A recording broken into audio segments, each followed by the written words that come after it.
반가워요 여러분. 지구과학원 시간입니다. 선생님이 살짝 노력을 해서 아마 이번 시간부터는 사진이 너무 밝게 빛나지 않는 그런 모습을 볼 수 있을 것 같습니다.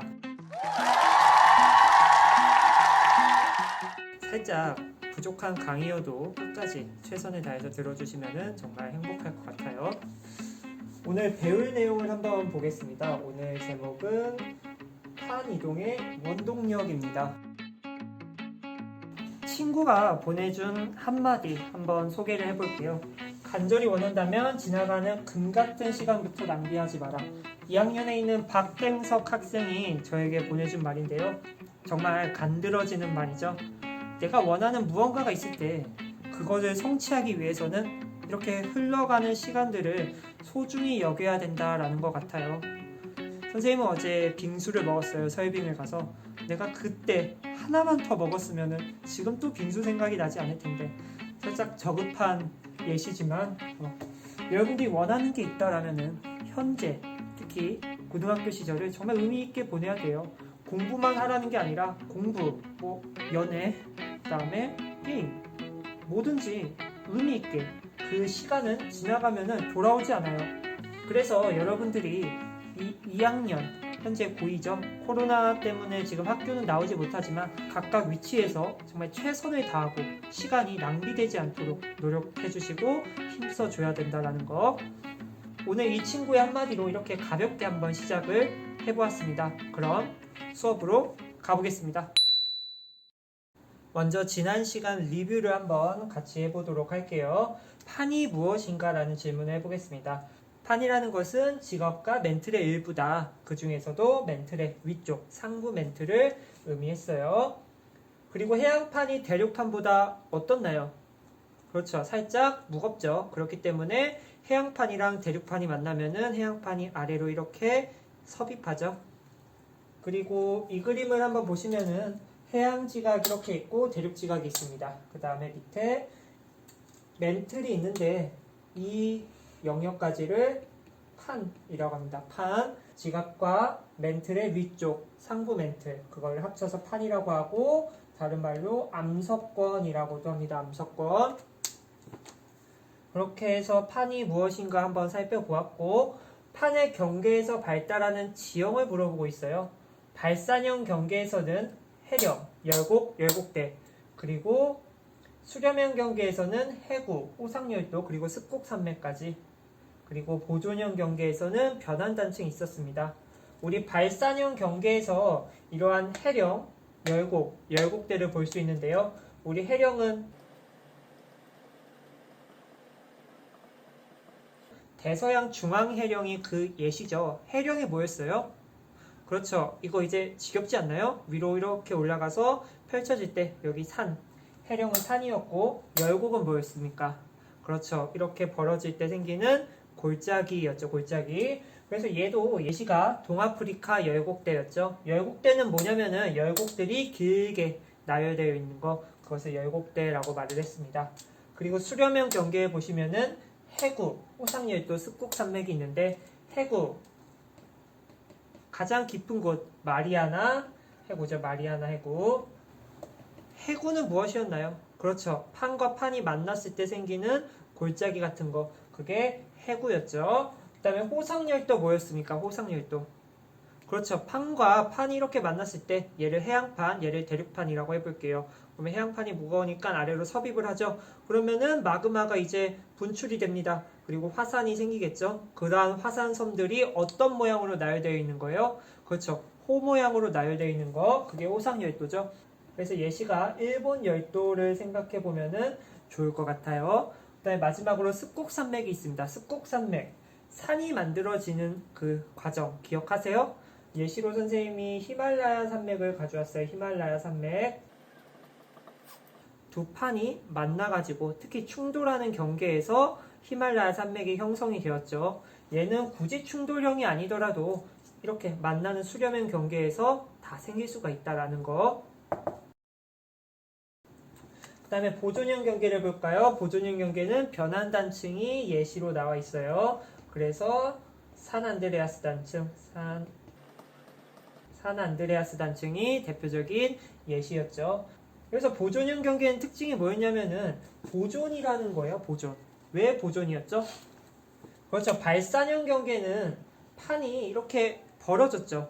얘는 새로운 지각이 형성이 되었어요. 새로운.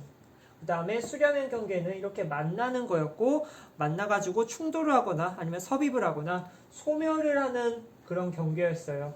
하지만 보존형 경계는 수평으로 어긋나서 이렇게 미끄러지기 때문에 소멸도 아니고 새로운 게 생성이 되는 것도 아니에요. 그래서 보존이라고 했다. 이것까지 기억을 해주면은 정말로 좋을 것 같아요.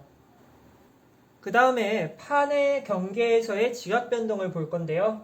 우리 발산형 경계에서는 지진과 화산 활동이 정말 활발하게 일어납니다. 그리고 수렴형 경계에서는 지진 그리고 화산 활동 옆에 물음표가 있습니다. 왜 물음표로 선생님이 이렇게 표시를 했을까요? 그렇죠. 우리 수렴형 경계 두 가지로 나눌 수가 있었죠. 하나는 충돌형, 그 다음에 다른 하나는 섭입형이었습니다. 충돌형 경계에서는 화산 활동이 일어난다라고 말을 했나요? 그렇죠. 충돌형 경계에서는 화산 활동이 일어나지 않죠. 그리고 섭입형 경계에서는 화산 활동이 일어납니다.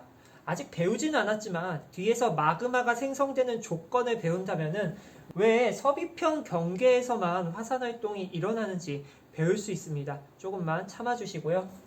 그 다음에 보존형 경계에서는 지진만 일어난다라는 거. 그래서 각 경계마다 이러한 특징이 있다라는 거 생각해 주시면 좋을 것 같고, 다음으로 넘어와서요. 현재 대륙 분포와 자북극의 이동 경로라고 나와 있습니다. 그리고 여기는 대륙이 붙어 있을 때 자북극의 이동 경로인데요. 두 대륙에서 관찰했을 때 자북극이 거의 일치하는 모습이 보이는데 현재는 그렇게 일치하는 모습이 보이지 않습니다. 왜냐하면은 대륙이 이동했기 때문이다. 그래서 이 빨간색 북아메리카에서 측정한 자북극을 살짝 30도만큼 이렇게 돌려주면은 얘랑 일치하는 모습이 보이죠. 그렇게 돌려주면은 이렇게 하나였구나. 그거를 알 수 있다라는 거예요. 살짝 TMI로 문제집에 아마 자북, 진북 이야기가 나왔을 거예요. 자북과 진북. 이 이야기를 잠깐 하고 가자면은 자북은 방금 말했듯이 여기죠. 자기력선이 있을 때 여기. 그 다음에 진북은 뭐냐면은 말 그대로 진짜 북쪽, 리얼 북쪽이다 라는 거예요. 진짜 북쪽. 이 자북과 진북은 일치하지 않습니다. 무슨 말이냐? 내가 북쪽을 가고 싶어요. 진짜 생각하는 그 북쪽. 북쪽을 이렇게 가고 싶은데 자북은 일치하지 않는다라는 거예요. 그러면은 내가 나침반을 이용한다면은 진짜 북쪽을 가리키는 걸까요? 자북을 가리키는 걸까요? 그렇죠. 나침반 살짝 자석 관련된 거 알죠? 그러면 나침반이 가리키는 거는 자북이에요. 그럼 내가 진짜 북쪽으로 가고 싶다면은 이 벌어진 각도만큼 내가 보정을 해주면 되겠죠? 그래서 이 각을 편각이라고 합니다. 편각. 그래서 우리나라에 만약에 편각이 8도다. 그러면 내가 진짜 북쪽으로 가기 위해서는 나침반에서 8도를 뭔가 보정을 해줘야 된다라는 거예요. 아무튼 이건 살짝 TMI 내용이고 3학년 때 배우니까 그때 가서 더 이야기를 해보도록 할게요. 다음 슬라이드로 넘어가 볼게요. 지질시대 대륙분포라고 나와 있습니다. 오늘날 지구에 있는 6개의 대륙은 약 2억 4천만 년 전에 있었던 초대륙인 판게아가 분리되고 이동하여 형성이 되었다. 판게아라는 용어 기억해 주셔야 됩니다. 지금 이렇게 떨어져 있는 대륙은 과거에 하나로 뭉쳐져 있었고 판게아라고 불립니다. 판게아. 그래서 판게아에 대한 거 기억해 주시고요. 이 그림도 한번 잘 보시면 좋을 것 같아요. 과거에 12억 년 전에 로디니아라는 초대륙이 있었습니다. 그리고 이렇게 분리를 하게 되고 약 2억 4천만 년 전에 이렇게 판게아가 이제 형성이 되고 있고, 그 판게아도 이제 분리가 된 다음에 여기 보시면 대서양이 이렇게 생겨나는 모습이 보여요. 그래서 각각 칼레도니아 산맥, 에팔레티아 산맥, 히말라야 산맥 등이 이러한 과정 속에서 만들어졌고 현재 우리는 이러한 모습에서 살고 있는 것이다. 아시겠죠? 드디어 본격적으로 오늘의 수업을 나가볼 건데 핵심 키워드를 한번 보도록 하겠습니다. 처음에 보니까 멘틀 대류가 오늘 핵심 포인트라고 나와 있고, 그 다음에 플룸 구조론, 아마 처음 들어봤을 거예요, 이 단어 자체를. 그리고 열점, 이렇게 3개의 핵심 키워드가 있고 오늘은 이 3개만 여러분들이 뭔지만 알고 간다면 성공한 겁니다. 다음 슬라이드를 보니까 영어가 나왔습니다. 여러분들을 너무 저는 높이 평가하고 있기 때문에 이런 간단한 단어 정도 알 수 있겠죠? State of Matter, 물질의 상태를 나타내는 그림입니다. 중학교 때부터 많이 봤겠지만 우리 고체는 살짝 빽빽하게 분자들이 있어요. 그리고 리퀴드, 액체는 살짝 빽빽한 건 아니고 살짝 퍼진 모습이 보이죠? 그 다음에 가스, 기체는 자유분방하게 이렇게 돌아다니는 모습이 보입니다. 그래서 고체, 액체, 기체 이런 차이가 있다라는 거예요. 이 이야기를 왜 하냐면은 다음 나올 개념을 설명하기 위해서 굳이 몰라도 되지만 굳이 알아야 되는 그런 느낌이기 때문에 선생님이 준비를 했어요. 그 다음에 이 그림을 보시면은 뜨겁고 차가울 때 분자 상태를 나타나는 건데 보니까 콜드, 차가울 때는 빽빽하게 모여 있어요. 지들끼리 이렇게 뭉쳐 있는데 뜨거운 상태를 보니까 이렇게 빽빽하게 모여 있지 않고 퍼져 나가고 있어요. 차가운 거는 살짝 이런 느낌이지만 뜨거운 거는 뭔가 팽창을 해가지고 부푼 느낌이구나. 그 정도 느낌. 네, 다음 슬라이드는 또 영어가 나왔습니다. Thermal Energy, 열 에너지라고 하는데요. 우리 냄비에다가 손을 대면 어떻게 되나요? 그렇죠. 뜨겁죠. 그 다음에 냄비 위에 이렇게 손을 대도 뜨겁습니다. 그 다음에 뭐 가스버너에다가 손을 대도 당연히 뜨겁죠. Thermal Energy, 열 에너지가 어떻게 이동되는지 표현을 한 건데 세 가지 경우가 있습니다. 첫 번째, 여기 컨덕션이라고 나와 있어요. 컨덕션. 내가 이러한 뜨거운 손잡이를 잡으면은 손이 뜨거워지는 거. 이거를 한국말로 뭐라 하죠? 전도라고 합니다. 아마 중학교 때 들어봤을 거예요. 그 다음에 여기를 보니까 radiation이라는 게 있습니다. radiation. 얘는 복사라는 단어입니다. 복사. 복사는 뭐냐? 열 에너지가 전자기파의 형태로 오는 거예요. 이동을 하는 거예요. 그래서 내가 굳이 손을 잡거나 아니면 여기에 손을 대지 않아도 여기 있으면 뜨겁죠. 왜냐면은 복사가 된 열이 나한테 오기 때문에. 그 다음에 여기 보시면은 컨벡션이 나와 있습니다. 얘는 대류라는 거예요. 대류는 지난 시간에도 했는데 설마 모르시는 분 없겠죠? 대류는 뭐냐? 차가운 거랑 뜨거운 게 있을 때 차가운 거는 내려가려고 하고 뜨거운 거는 올라가려고 하는 이런 이동을 대류라고 했죠. 오늘 선생님이 뭘 말하고 싶은 거냐면은 이 대류를 제발 이제는 알았으면 좋겠다 라고 해서 가져온 거고, 앞에 봤던 고체, 액체, 기체, 차갑고 뜨거운 그런 상태일 때 분자들의 모양, 그런 느낌은 앞으로 뒤에서도 계속 응용되는 개념이니까 꼭 기억을 해주시기 바랍니다. 그래서 오늘 핵심 키워드인 멘트 대류를 알기 위해서 여지껏 이야기를 했고, 대류를 다시 한번 보자면은 대류는 이렇게 뜨겁고 차가운 게 움직이는 거예요. 그래서 보시면은 중앙이 지금 뜨거워가지고 위로 계속 올라가고 있는 모습이 보이죠? 그래서 이러한 것들이 움직여가지고 여기 보니까 또 이렇게 내려오네요. 이처럼 위아래로 움직이는 거, 대류. 그래서 액체나 기체가 가열되면은 팽창을 한대요. 아까 기억하세요? 차가울 때는 빽빽했지만 뜨거울 때는 살짝 퍼져 있었죠. 팽창하여서 주변 물질보다 밀도가 낮아져서 위로 상승하는 대류가 일어난다. 차갑고 뜨거움의 정도 때문에 밀도가 달라지고 이것 때문에 상승하는 대류, 화가 나는 대류가 일어난다라는 거. 그런데 지구 내부에도 이러한 대류 현상이 일어나는 곳이 있습니다. 어디일까요? 그렇죠. 답은 멘틀입니다. 멘틀. 그래서 멘틀 대류를 자세하게 한번 볼 건데요. 이 그림도 이제 지겨울 만할 때가 됐어요. 보시면은 지각이 있고 멘틀이 있고 그 다음에 외핵, 그 다음에 내핵이 있는데 보시면은 외핵은 살짝 뜨거운 느낌이 나죠. 빨갛게 색칠을 했어요. 그러다 보니까 이 부분에서 지금 위로 올라가는 화살표가 보이죠. 상승 대류가 있는 이러한 곳에서 이렇게 지각 위로 올라가 보니까 해령이 위치하고 있고, 이렇게 상승한 대류가 퍼져나가서 아래로 내려가는 곳에서는 해구가 있죠. 해구. 그래서 멘틀은 고체 상태이지만 암석권 아래에 있는 연약권이라는 곳은 유동성이 있어서 움직일 수가 있다. 우리 멘틀에서 윗부분 상부 멘틀이랑 지각을 합쳐서 판이라고 했고, 그 밑에는 연약권이라고 했죠. 여기에 뭐 이렇게 또 표시를 해볼까요? 여기를 상부 멘틀, 여기를 연약권이다 라고 하면은 이러한 판들이 딱딱하지만 그 아래에 있는 연약권들은 물렁물렁 유동성이 있기 때문에 이러한 곳에서 대류가 일어나고 그것 때문에 판들이 움직인다. 그게 지금 멘틀 대류에 대한 설명이에요.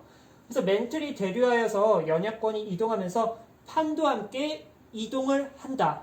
그리고 멘틀 대류가 상승하는 해령에서는 뜨거운 마그마가 분출을 하고요. 새로운 해양 지각이 만들어진다. 이러한 마그마가 멘틀 대류 상승부에서 이렇게 생성이 되고 그게 이제 식으면은 뭐 화산섬도 되고 그런 거죠. 그래서 새로운 해양 지각이 만들어진다. 그리고 해양 지각은 식으면서 양 옆으로 이동하고 해령으로부터 이렇게 멀어지는 게 보이죠? 마그마가 올라오고 그게 식어서 새로운 지각이 된 다음에 이렇게 해구까지 가는 거. 그래서 해구에서 섭입돼서 침강을 하게 된다. 그래서 판이 왜 움직이냐라고 말을 하면은 멘틀 대류 때문에 움직인다라고 앞으로 말을 해주시면 된다는 겁니다. 그 다음에 책 이쪽을 한번 볼게요. 판 자체에서 발생하는 힘이 있습니다. 이거는 뭐냐면은 멘틀 대류 때문에 판이 움직이기도 하지만 또 다른 부가적인 요인들이 있다라는 건데 이 부분은 아직 과학자들이 살짝 논란이 되는 부분이 많아요. 그렇기 때문에 그냥 이런 게 있구나 라고 생각을 하시면 됩니다. 지구과학은 현상을 관찰하는 학문이기 때문에 너무 집요하게 다가가면 안 돼요. 그래서 보시면은 이런 게 그림이 있어요. 우리 뭐 익숙한 그림이죠. 마그마가 상승을 하고 있고 여기는 뭐 섭입하고 있는 그런 모습. 해령에서 판을 밀어내는 힘도 있다라고 합니다. 마그마가 상승을 해서 분출이 됩니다. 그리고 해령이 만들어지는데 이 해령이 양쪽으로 이렇게 민다라는 거예요. 왜 미냐? 해령이 높아짐에 따라 발생하는 중력 포텐셜 에너지가 원동력이다라는 거예요. 우리 1학년 때 배웠죠? 중력 포텐셜 뭐예요? 위치를 가지고 있기 때문에 생기는 에너지. 그거를 포텐셜 에너지라고 했죠. 포텐셜 에너지. 우리 해령이 살짝 주변보다 높기 때문에 해령이라는 게 산이고 주변보다 높기 때문에 이런 높이 때문에 포텐셜 에너지가 생기고 그게 이제 양쪽으로 민다라는 거예요. 해구에서 판이 아래로 잡아당기는 힘 또한 판 자체에서 발생하는 힘이고 그걸로 판이 이동한다라는 것을 설명할 수 있다라고 해요. 그래서 차갑고 밀도가 큰 섭입하는 판과 뜨겁고 상대적으로 밀도가 작은 연약권과의 구성물질 차이로 이렇게 힘이 또 생긴다라는 거 참고로 알아두시는 거예요. 이 슬라이드는. 그래서 과학자들마다 의견이 다르기 때문에 논란의 여지가 있는 부분이다. 우리는 참고만 하시면 된다. 아시겠죠? 다음으로 넘어가 볼게요. 우리 책에 보면은 어디 하는 거냐? 여기 하는 거예요. 여기. 책에 보시면은 이렇게 활동이 나와 있습니다. 보시면은 두 개의 다른 판이 나와 있고 여기 보니까 3cm per 년이 나와 있고 여긴 7cm per 년. 살짝 욕하는 느낌이 나는데 이거 1학년 때 선생님이 미친 듯이 알려줬죠? 이게 뭐냐? 년마다 3cm만큼 이쪽으로 움직인다. 누가 움직이냐면은 남아메리카 판이 이쪽으로 움직입니다. 그리고 여기는 7cm per 년. 년마다 7cm만큼 움직인다. 정말 느리게 움직이죠. 년마다 7cm. 이 정도를 1년만큼 움직이니까 하루는 엄청 코딱지만 하겠죠. 그래서 보시면은 남아메리카 판, 여기 오스트레일리아 판이 여기에 있는데 여기서 궁금한 거는 왜 이러한 판의 속도 차이가 나냐라는 거예요. 책에 질문이 있죠. 오스트레일리아 판은 남아메리카 판보다 2배 이상 빠르게 움직인다. 이러한 속도 차이가 나타나는 원인이 무엇일까요? 2000 years. 이러한 차이가 왜 있냐면은 여기 같은 경우는 지금 남아메리카 판이 이렇게 수렴하는 경계로 이렇게 가고 있는데 얘가 섭입하고 있지 않아요. 다른 판에서 이렇게 섭입을 하고 있죠. 그런데 오스트레일리아 판을 보니까 얘는 지금 섭입을 하고 있어요. 그 말은 방금 봤던 힘들을 살짝 가져와 보면은 이쪽에서는 해구가 이렇게 잡아당기는 힘이 뭔가 부가적으로 들어가 있지 않을까라는 것을 생각을 해야 된다라는 거예요. 무슨 말이냐? 이 친구랑 이 친구랑 판의 속도가 이렇게 차이가 나는 것은 섭입대의 분포가 뭔가 있다라는 거예요. 그래서 실제로 지구상에 있는 판의 속도를 이렇게 나타난 그림인데요. 여기 보시면은 뭐 각각 색깔마다 이렇게 속도가 나와 있어요. 다 다르죠. 그 이유는 뭐냐면은 각각의 판들이 위치하고 있는 그런 상태가 다르기 때문이에요. 어떤 판은 섭입을 하는 판이고 어떤 판은 섭입을 당하는 판이고 어떤 또 발산하는 판이고 각각 처한 상황이 다르기 때문에 판의 이동 속도는 다 다를 수밖에 없다라는 거 아시겠죠? 설마 여기서 속도를 다 외우는 친구는 없겠죠? 그냥 판의 이동 속도는 다 다르다. 그 이유는 자기 상황이 다르기 때문이다. 이렇게 알라는 거예요. 과학자들이 멘틀 대류로 인해서 판이 움직이고 뭐 각각 지각 변동도 일어나고 지질 구조도 볼 수 있는데 한 가지 설명을 못하는 게 이제 생겨버린 거예요. 그게 뭐냐?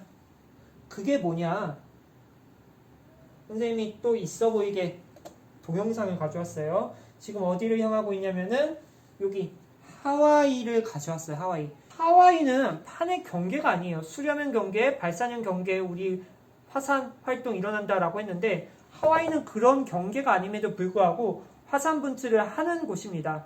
그래서 과학자들이 이것은 판 구조론으로 뭔가 설명이 안 되는 부분이구나. 그러면 새로운 무언가를 또 우리가 만들어내야겠구나. 그렇게 해서 나온 게 이제 플룸 구조론이에요. 플룸 구조론.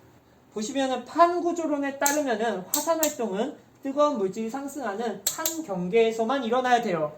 그러나 판 내부에서 대규모로 일어나는 화산 활동이 있다. 하와이 같은 거예요. 하와이.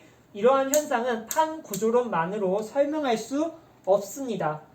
이 그림을 한번 볼게요. 살짝 또 어려운 그림인 것 같은데 그림을 보니까 파란색으로 갈수록 저온이고 하얀색으로 갈수록 고온이에요. 지구 내부의 온도를 색깔로 이렇게 표현을 한 것입니다. 지진파 연구에 의해서 밝혀진 지구 내부의 온도를 이렇게 표시를 했고요. 매우 불균질하다라는 것을 알 수 있어요. 불균질하다. 온도가 다 일정한 그런 양상을 띠는 게 아니라 곳곳에 이렇게 불균질하게 존재한다. 온도 분포가. 그래서 이러한 온도 차이는 밀도 변화를 가져오고 멘틀 내에 유동을 발생하게 합니다. 왜냐하면 뜨겁고 차가운 게 곳곳에 있으면 움직이겠죠. 그래서 이와 같은 거대한 멘틀 덩어리를 슈퍼플룸이라고 합니다. 슈퍼플룸. 이러한 멘틀 덩어리를 이제 플룸이라고 한다. 그래서 그 멘틀이 이제 움직이는 것을 또 정의를 내리기 시작합니다. 그래서 그 유동성이 있는 멘틀 내에서 고온 물질이 기둥 모양으로 상승하는 뜨거운 플룸이 있고요. 그 다음에 멘틀 내에서 차가운 물질이 하강하는 차가운 플룸이 있습니다. 이게 뭔지 좀 더 자세하게 알아볼 거예요. 그래서 이러한 뜨겁고 차가움 때문에 상승이나 하강으로 지구 내부의 변동이 일어난다는 이론이 플룸 구조론이랍니다. 이 그림을 보시면은 플룸 구조론에 대한 그러한 구체적인 과정들이 나와 있는데요. 먼저 첫 번째 이 사진에 보시면은 해령에서 새롭게 만들어진 지각이 양옆으로 이렇게 가면서 해구 쪽을 향하고 있습니다. 섭입한 판이 상부 멘틀과 하부 멘틀 경계에 머물게 됩니다. 우리 나뭇잎이 있고 여기 물방울이 있다라고 해볼게요. 그러면 이 물방울 끝에 이렇게 모이다가 어느 순간 되면은 똑 떨어지죠. 그거랑 살짝 비슷한 느낌으로 가시면 됩니다. 그렇게 머물다가 일정량 이상이 되면은 우리 물방울도 어느 한계가 되면은 똑 하고 떨어지겠죠. 멘틀과 외핵의 경계 쪽으로 이렇게 낙하를 하게 됩니다. 여기 슬래브라고 나와 있는 거는 그러한 뭉쳐있는 물질이라고 생각하시면 돼요. 그래서 낙하를 하는데 현재 아시아 대륙의 아래에서 거대한 차가운 플룸이 하강을 한다. 이러한 덩어리들이 내려가는 거, 하강하는 것을 차가운 플룸이다 라고 하구나. 우리 차가운 것은 살짝 아래로 내려가려는 느낌이 나잖아요. 그래서 이러한 것들을 차가운 플룸이다 라고 말을 합니다. 그래서 지금 이렇게 차가운 플룸이 형성이 됐고요. 핵과 멘틀의 경계면에 도달하면은 경계면에서 생성된 뜨거운 플룸은 상승을 하게 됩니다. 이렇게 형성된 차가운 플룸이 외핵에 이제 다가가게 되면은 외핵 뜨겁잖아요. 지구 내부로 갈수록 뜨거워가지고 이렇게 다시 이제 상승을 하게 된다라는 거고 그게 바로 뜨거운 플룸이다라는 거예요. 뜨거운 플룸. 정리를 하자면은 처음에 해령에서 새롭게 생성된 지각이 해구를 향해서 이렇게 달려가다가 섭입을 하고 그러한 끝쪽에서 이제 계속 뭉치게 됩니다. 그래서 이렇게 덩어리를 만들게 되고 일정한 이제 한계에 도달하면은 이 덩어리가 아래로 뚝 하고 떨어집니다. 이런 식으로. 그래서 이거를 차가운 플룸이라고 합니다. 차가운 플룸. 그 다음에 이게 이제 뚝 떨어지다가 이제 지구 내부로 갈수록 뜨거워지니까 차가운 게 이제 다시 상승을 하는 곳이 생깁니다. 이러한 상승하는 곳에서의 이 덩어리를 뜨거운 플룸이다 라고 하는 거죠. 그래서 이게 어떻게 이제 하와이를 설명하냐면은 차가운 플룸이 내려오고 어딘지는 모르겠지만 뜨거운 플룸이 상승을 하게 돼요. 계속 상승을 하다가 지표면에 이제 다다르면은 이게 화산 활동으로 이어진다라는 거예요. 화산 활동. 그러면 지금 이 부분은 판의 수려면 경계, 발산형 경계도 아니지만 화산 활동이 일어났어요. 하와이가 이런 식으로 화산 활동이 일어난다라는 거고, 이러한 지점을 특별히 열점이라고 우리는 앞으로 정의를 내리고 가겠습니다. 열점. 그래서 이 그림을 보시면은 여기 어디예요? 네, 동아프리카 열곡대죠. 동아프리카 열곡대. 열곡 뭡니까? 열곡. 발산형 경계에 그 다음에 위로 이렇게 올라오는 걸 생각하시면 되죠. 그러면은 밑에서 이렇게 위로 올라오는 거니까 뜨거운 플룸과 관련되지 않을까 생각해 볼 수 있고요. 여기 보니까 이 부분을 확대한 것이고 지금 딱 중앙 쪽에 뜨거운 플룸이 있습니다. 그 말은 여기에 밑에서 올라오는 뜨거운 플룸이 존재하고 있는구나. 멘틀 대류가 이렇게 상승할 수도 있지만 그거를 플룸으로도 이렇게 설명할 수 있다라는 거예요.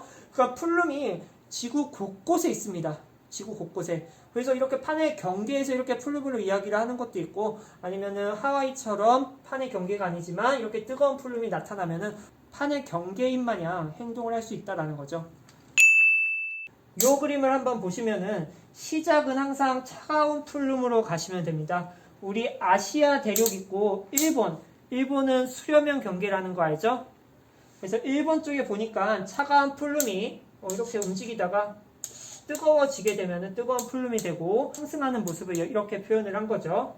그리고 여기 보니까 마찬가지로 뜨거운 플룸이 있고요. 방금 봤던 동아프리카 대륙 열곡대 있죠? 열곡대에서 상승 대륙 뜨거운 플룸이 있다. 그 다음에 대서양 중앙해령 해룡도 마찬가지로 발산하는 모습이죠. 그 말은 밑에서 무언가 뜨거운 게 올라와야 된다. 뜨거운 이런 기둥 모양이 보인다. 그래서 플룸 구조론을 설명하는 그림이었습니다. 그래서 뜨거운 플룸이 상승하여 지각을 뚫고 분출하는 곳을 열점이라고 앞으로 정의를 내릴 겁니다. 열점.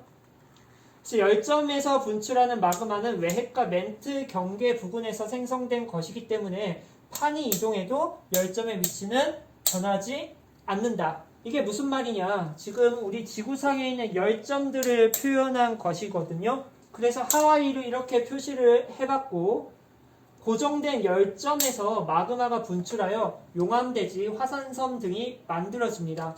그리고 시간이 지남에 따라서 판이 이동하기 때문에 일정한 배열이 보이기도 하는데요. 이 그림을 보시면 지금 여기가 하와이예요. 하와이. 그래서 하와이는 지금 열점이 있습니다. 열점. 하지만 이 열점은 고정되어 있어요. 지구 내부에. 그런데 우리 겉부분은 판, 얘가 속한 이 태평양판은 움직입니다. 그렇기 때문에 열점에서는 계속 빵빵빵빵 터지는데 판은 이동하니까 나는 고정되어 있고 하와이는 언젠가 이렇게 움직이게 되겠죠. 그래서 지금 보시면 여기에 하와이 열도가 있습니다. 하와이 열도 A, B, C, 하와이를 D라고 해볼게요. A라는 애는 처음에 지금 하와이 밑에 있는 그 열점으로 인해서 형성이 되는데 판이 이쪽으로 움직이다 보니까 A가 이쪽으로 가게 된 거예요. 아시겠어요? 그래서 이러한 열도가 과거에 B, C, D는 없었고 A가 생성이 되고 판이 이동함에 따라서 저쪽으로 가버린 거구나. 그게 고정된 열점 설명하는 겁니다. 그래서 이러한 열점은 전 세계적으로 수십여 개가 있고 대륙에도 있고 해양에도 있다라는 거 기억해 주세요. 그래서 초대륙 아래에서 뜨거운 플룸이 만약에 상승을 한다면은 초대륙 또한 분리할 수 있다. 판게아, 로디아나 같은 초대륙이 분리된 이유가 이러한 이유가 있지 않을까라고 이제 생각을 한다라는 것이고, 그래서 이러한 운동은 지구의 내부의 열 에너지를 끊임없이 지구 표면으로 전달하는 중요한 역할을 합니다. 왜냐면 계속 움직이니까. 그리고 현재에도 많은 과학자들이 연구 중이에요. 이 부분은 한마디로 최신 이론입니다. 최신 이론. 지금까지 선생님이랑 살짝 또 숨가쁘게 달려와 봤는데요. 어떤 식으로 흐름이 진행되었냐. 처음에 대륙이동설 멘트 대류설, 해저 확장설, 그 다음에 판구조론까지 갔죠. 판구조론. 그래서 이 판구조론 가지고 수렴인 경계, 발산인 경계, 보존인 경계 이렇게 세 가지 경계에 대해서 알아보았고 이 세 가지 경계가 각각 무슨 특징이 있는지도 알아봤어요.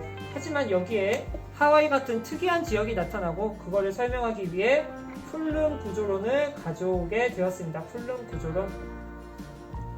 그래서 이 풀룸 구조론 가지고 이렇게 세 개가 아닌 그 경우에 대해서도 설명이 가능하게 됐다라는 거죠. 한마디로 이 풀룸 구조론은 판구조론과 같이 설명을 해야 되는 그러한 이론 중에 하나입니다.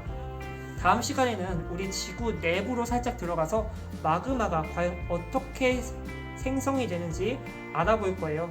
그래서 그 마그마가 분출이 되고 굳어져서 생기는 돌, 화성암까지 알아보는 시간을 가질 겁니다. 다들 수고하셨고요. 오늘도 화이팅이에요. 안녕.